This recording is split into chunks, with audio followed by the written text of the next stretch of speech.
Good morning, students. Today we are going to start our lesson from Physics, Chapter 10. Name of the lesson it is gravitation.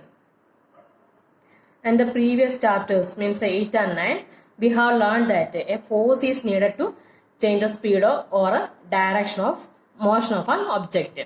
And we always observe that an object dropped from a height that falls towards the earth.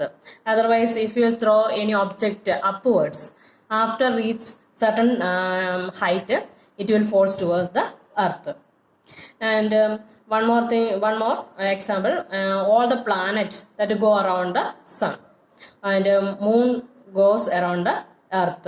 In all these cases, we must be some force acting on the, we can see a force is acting on the object. And so this things observed by Sir Isaac Newton, and he noticed that the same kind of force is responsible for all these cases, and that force is called the gravitational force.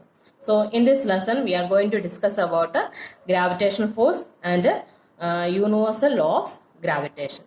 So first of all, we can see one activity given in the book.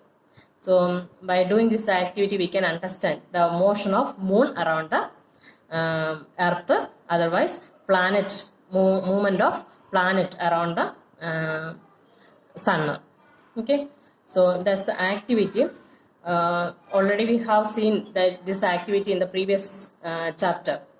So take a piece of thread and tie a small stone at the one end, then hold other end of the thread with our hand, then try to rotate the stone. So we can see the motion of the stone that will be around in a circular path. So which will help to move in a circular path? The force which we are giving from the center, that force will keep the motion of stone in a circular path.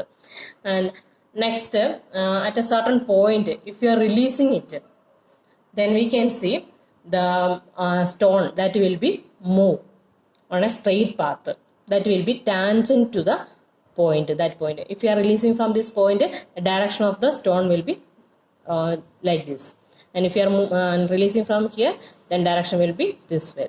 So the straight line that towards that from that point, that is called tangent to the circle.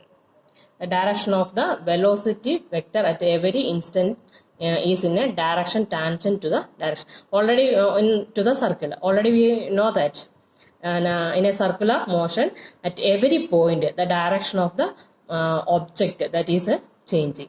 So circular motion, it is a accelerated motion, that already we have learned.